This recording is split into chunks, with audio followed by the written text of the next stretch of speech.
साथियों नमस्कार। आज के इस वीडियो में हम अनुकूलतम जनसंख्या या ऑप्टिमम पॉपुलेशन पर चर्चा करेंगे। यह टॉपिक बीए प्रथम वर्ष, द्वितीय वर्ष और तृतीय वर्ष तीनों के लिए महत्वपूर्ण और इम्पोर्टेंट है और इसमें से प्राय क्वेश्चन ए सेक्शन या बी सेक्शन में पूछा जाता है। तो अनुकूलतम जनसंख्या क्या है और विभिन्न भूगोलवेताओं, समाजशास्त्री या जनसंख्यावेताओं ने इसके बारे में क्या कहा है उस पर चर्चा करेंगे। जनसंख्या वृद्धि पर अनेक समाजशास्त्रियों, भूगोलवेताओं और चिंतकों ने विचार व्यक्त किए हैं और प्राचीन काल से ही इस पर विभिन्न विचारकों का भिन्न भिन्न मत रहा है।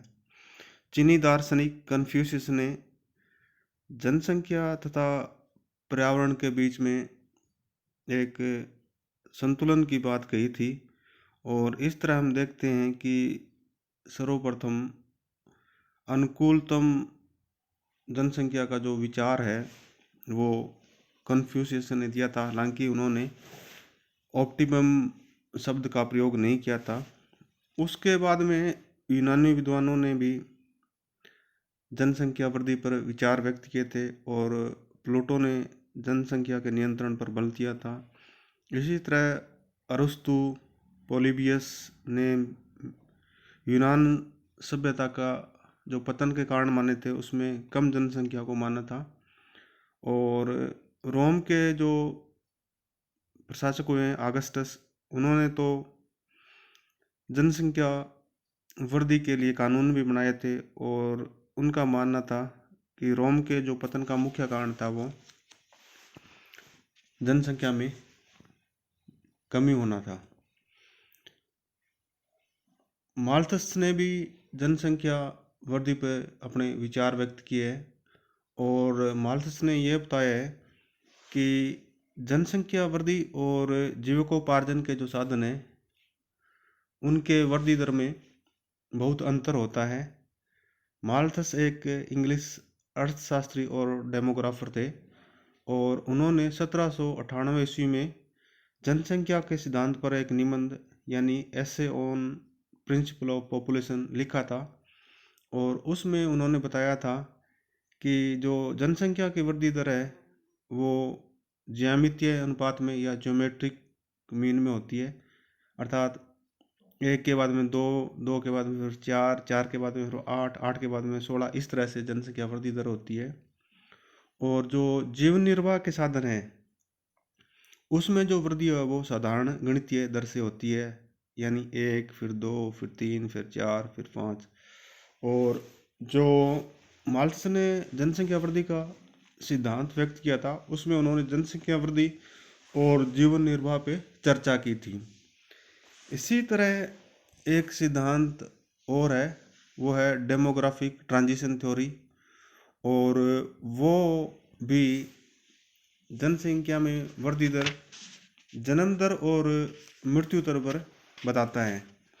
और ये जो डेमोग्राफिक ट्रांजिशन थ्योरी या जनसंख्या परिवर्तन सिद्धांत है वो नोटेस्टीन ने 1945 में दिया था और उन्होंने ये बताया था कि जनसंख्या में जन्म दर और मृत्यु दर में भिन्नता के कारण जो जनसंख्या है वो किसी देश की 3 स्टेजों से गुजरती है। माल्थस और जो जनसंख्या परिवर्तन का सिद्धांत है वो जनसंख्या को जन्म दर, मृत्यु दर या जीवन निर्वाह के साधनों से जोड़ता है। लेकिन जो अनुकूलतम जनसंख्या का सिद्धांत है वो जनसंख्या को वेल्थ या प्रति व्यक्ति आय से जोड़ता है। और जो अनुकूलतम जनसंख्या या ऑप्टिमम जो पॉपुलेशन है वो किसी देश के प्राकृतिक संसाधनों और जनसंख्या के संतुलन पर आधारित है। अनुकूलतम जनसंख्या का विचार सर्वप्रथम सिज्विक ने प्रस्तुत किया था, परंतु उन्होंने इसके लिए ऑप्टिमम या अनुकूलतम शब्द का प्रयोग नहीं किया था और इसके बाद में 1924 में एक ब्रिटिश इकोनॉमिस्ट या अर्थशास्त्री हुए हैं जिनका नाम था एडमिन कैनन, और उन्होंने जनसंख्या के सिद्धांत को राष्ट्र के संपदा या वेल्थ से जोड़ा था तथा सर्वप्रथम वो अनुकूलतम शब्द का प्रयोग किया था। और हम ये देखते हैं कि 1900 के बाद में जनसंख्या के अनुकूलतम स्तर पर चर्चा शुरू हो गई थी, और इस पर अनेक विद्वानों ने, अर्थशास्त्रियों ने, भूगोलवेताओं ने और जनसंख्यावेताओं ने विचार व्यक्त किए हैं। इनमें कुछ नाम है Dalton, Robbins, Carl Sanders, Boulding, Hicks आदि। और जो अनुकूलतम जनसंख्या सिद्धांत है वो किसी देश, प्रदेश या क्षेत्र की जनसंख्या को संसाधनों के संदर्भ में देखता है, और इस संदर्भ में तीन स्थिति बन सकती है। एक तो ओवर पॉपुलेशन की बन सकती है, दूसरा अंडर पॉपुलेशन की बन सकती है, और तीसरा वो ऑप्टिमम पॉपुलेशन की बन सकती है। तो विभिन्न विद्वानों ने ऑप्टिमम पॉपुलेशन की क्या परिभाषा दी है या क्या इसका अर्थ माना है वो देखते हैं।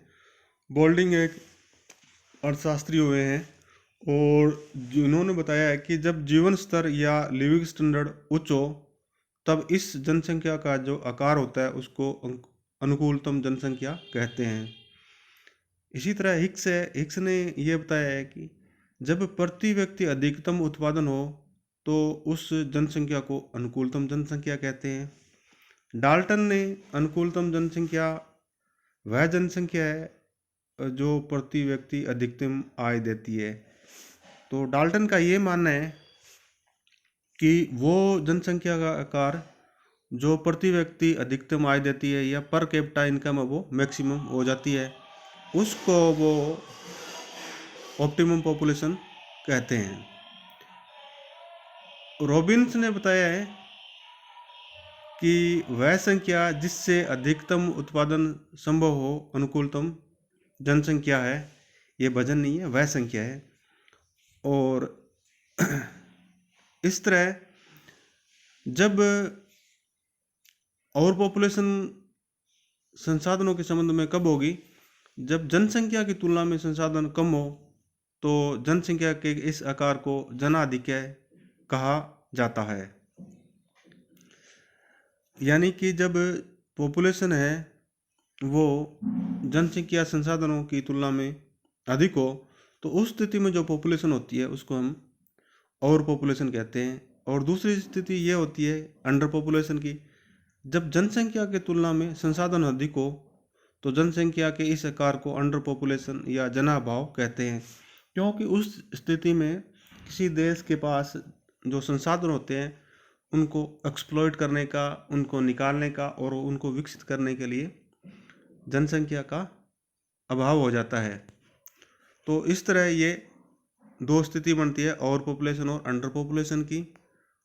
और डाल्टन ने जो अनुकूलतम जनसंख्या है या ऑप्टिमम पॉपुलेशन है उसको एक सूत्र में भी पिरोया है या इसके लिए एक सूत्र दिया है।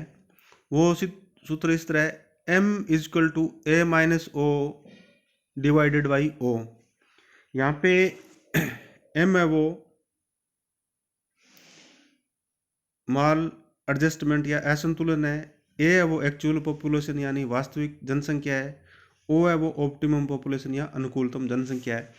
और ये जो फार्मूला है m is equal to a minus o बटा में o या डिवाइडेड बाई o, इसमें तीन स्थिति बन सकती है।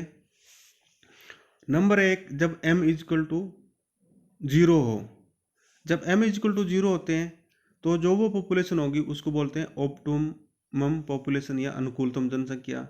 दूसरी सिचुएशन ये बन सकती है कि जब m माइनस में होता है या नेगेटिव होता है तो अंडर पॉपुलेशन की सिचुएशन होती है। और तीसरी स्थिति ये बनती है कि जो एम हो वो पॉजिटिव हो। जब एम पॉजिटिव होता है तो ओवर पॉपुलेशन की सिचुएशन होती है, और ये स्थिति है वो कई समस्याओं को जन्म देती है। जैसे कि विकासशील देशों में हम देखते हैं कि यहाँ पे ओवर पॉपुलेशन की समस्या है, विशेषकर भारत, पाकिस्तान, बांग्लादेश आदि देशों में। तो जो ऑप्टिमम पॉपुलेशन का सिद्धांत है वो जनसंख्या को संसाधनों के संदर्भ में देखता है, और इसको प्रति व्यक्ति आय के रूप में या प्रति व्यक्ति अधिकतम उत्पादन के रूप में परिभाषित करता है। आशा करते हैं कि ये वीडियो आपके लिए लाभान्वित होगा, और इस वीडियो को अधिक से अधिक छात्रों में शेयर करें ताकि वो भी इससे लाभान्वित हो सके। वीडियो को देखने के लिए धन्यवाद, और इस चैनल को सब्सक्राइब करें ताकि आपको आगामी वीडियो वो आसानी से नोटिफाइड हो सकें और आप उसको देख सकें। धन्यवाद।